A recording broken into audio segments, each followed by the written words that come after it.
ನಮಸ್ತೆ ಸ್ನೇಹಿತರೆ, ಈ ವಿಡಿಯೋ ಕೆಲವೊಂದು ಕ್ಲಾರಿಫಿಕೇಶನ್ ಕೊಡೋದಕ್ಕಾಗಿ. ಮೊದಲನೇದಾಗಿ ಥ್ಯಾಂಕ್ಸ್ ನಿಮ್ಮೆಲ್ಲ ಕಾಳಜಿ ಮತ್ತು ಬೆಂಬಲಕ್ಕಾಗಿ. ದಯವಿಟ್ಟು ಹೀಗೆ ನಿಮ್ಮ ಸ್ವೀಕರಣೆ ನಿರಾಕರಣೆ ಎಲ್ಲ ಇರಲಿ. ದಯವಿಟ್ಟು ಫೋನ್ ಮಾಡಿದಾಗ ಯಾವುದೇ ರೀತಿಯ ಹಿಂಜರಿಕೆ ಇಲ್ಲದೆ ಮಾತನಾಡಿ. ನಿಮ್ಮ ಹೆಸರನ್ನ ನಾನು ಎಲ್ಲೂ ಪ್ರಸ್ತಾಪ ಮಾಡೋದಿಲ್ಲ.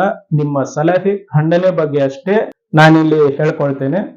ಎಲ್ರಿಗೂ ಇಲ್ಲಿ ಅವರವ್ರದೇ ಆದ ಜೀವನ ಇದೆ, ಅವರದೇ ಆದ ವ್ಯಕ್ತಿಗತ ಅಭಿಪ್ರಾಯ ಇದೆ. ಎಲ್ಲವನ್ನೂ ನಾವು ಗೌರವಿಸಲೇಬೇಕು.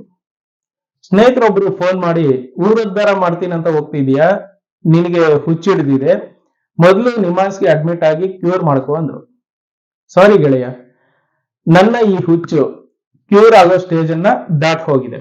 ಅದ್ರ ಬಗ್ಗೆ ನಿನಗೆ ಚಿಂತೆ ಬೇಡ.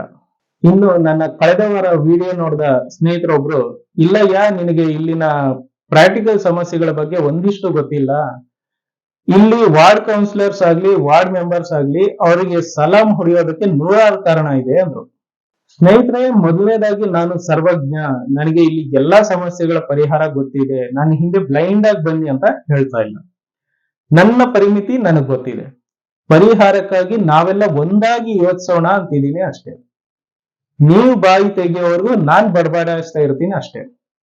ಇನ್ನು ವಾರ್ಡ್ ಕೌನ್ಸಿಲರ್ಸ್ಗೆ ಸಲಾಂ ಹೊಡೆಯೋ ಅವಶ್ಯಕತೆ ಯಾಕಿದೆ? ನೂರಾರು ಬೇಡ, ಒಂದು ಕಾರಣ ಹೇಳಿ ನೋಡೋಣ ಅಂದೆ. ಅದಕ್ಕವರು, ಈಗ ಸಡನ್ ಆಗಿ ವಿನಾಕಾರಣ ನನ್ನ ಪಕ್ಕದ ಮನೆಯವನು ನನ್ನ ಮೇಲೆ ಪೊಲೀಸ್ ಕಂಪ್ಲೇಂಟ್ ಕೊಟ್ಟ ಅನ್ಕೋ.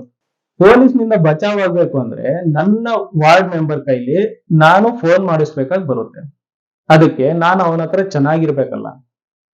ಸ್ನೇಹಿತರೆ, ಅವನ ಮಾತು ಒಂದು ಕ್ಷಣಕ್ಕೆ ನನಗೂ ಸ್ವಲ್ಪ ಸಿಲ್ಲಿ ಅಂತಾನೆ ಅನ್ನಿಸ್ತು. ಆದ್ರೆ ಇಗ್ನೋರ್ ಮಾಡಬೇಕಾದ ವಿಷಯ ಅಂತೂ ಅಲ್ಲ. ನೀವು ಸಹಿತ ನಿಮ್ಮ ಹಳ್ಳಿ ಪಂಚಾಯತಿ ಅಥವಾ ಪುರಸಭೆನಲ್ಲಿ ಅಬ್ಸರ್ವ್ ಮಾಡಿರ್ಬೋದು, ಒಂದು ಕಾಲದಲ್ಲಿ ಇಸ್ಪಿಟ್ ಎಲೆ ಹಾಕೊಂಡು ಜೂಜಾಡ್ತಾ ಪೊಲೀಸರು ಬಂದ್ರು ಅಂತ ಗೊತ್ತಾಗಿದ ತಕ್ಷಣ ಎದ್ನೋ ಬಿದ್ನೋ ಅಂತ ಓಡಿ ಹೋಗಿದ್ದವನು ಇವತ್ತು ನಿಮ್ಮ ಪಂಚಾಯತಿ ಮೆಂಬರ್ ಆಗ್ಲಿ ಅಥವಾ ಪುರಸಭೆ ಕೌನ್ಸಿಲರ್ ಆಗ್ಲಿ ಆಗಿರ್ಬೋದು.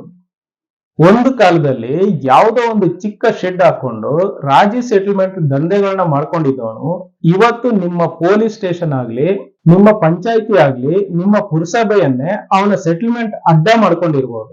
ಅವರ ಈ ಬೆಳವಣಿಗೆ ನೋಡಿದ್ರೆ ಯಾರೇ ಒಬ್ಬ ಯುವಕನಿಗಾಗ್ಲಿ ಬದುಕೋದಕ್ಕೆ ಇದೇ ಸರಿಯಾದ ಮೆಥಡ್ ಇರಬೇಕು ಅಂತ ಯೋಚಿಸ್ತಾರೆ. ಹೇಗೋ ಹಾಗೆ ಒಂದು ರಾಜಕೀಯ ಪಕ್ಷದ ಕಡೆಯಿಂದ ಗುರುತಿಸ್ಕೊಂಡ್ರೆ ಸಾಕು, ನಿಮ್ಮ ಕಿಸ್ಮತ್ ಬದಲಾಯಿಸ್ಕೋಬಹುದು ಅಂತ ಯೋಚಿಸ್ತಾರೆ.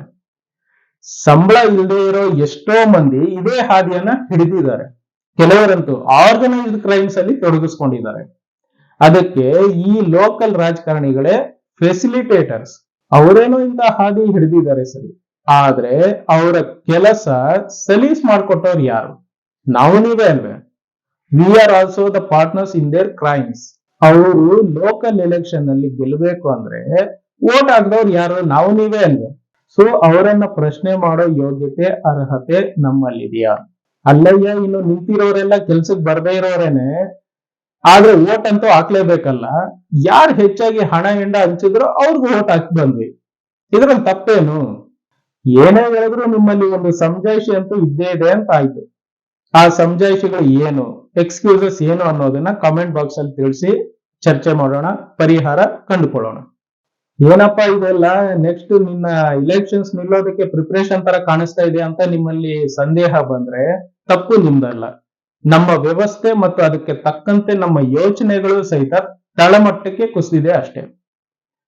ರಾಜಕಾರಣ ಮಾಡ್ಬೇಕು ಅಂತ ಇರೋನು ನೀವು ದಡ್ರಾಗಿರೋದನ್ನ ಇಷ್ಟಪಡ್ತಾನೆ.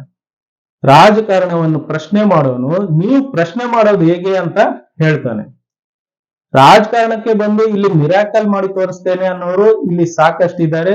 ಆದ್ರೆ ಯಾವುದೇ ಸರ್ಕಾರ ಬರಲಿ, ಯಾವುದೇ ಪಕ್ಷ ಇರಲಿ, ನಾನು ವಿರೋಧ ಪಕ್ಷಕ್ಕಾಗಿ ಕಾಯ್ದೆ ಮೀಡಿಯಾದವ್ರನ್ನ ನಂಬಿ ಕೂರದೆ ನನ್ನ ಸಮಸ್ಯೆಗಳಿಗಾಗಿ ನಾನೇ ಪ್ರಶ್ನೆ ಮಾಡ್ತೇನೆ ಅನ್ನೋರು ಇಲ್ಲಿ ಕೆಲವೇ ಮಂದಿ ಇದ್ದಾರೆ. ನಾನು ಸಹಿತ ಅವರಲ್ಲಿ ಒಬ್ಬನಾಗಿರೋದಕ್ಕೆ ಇಷ್ಟಪಡ್ತೇನೆ.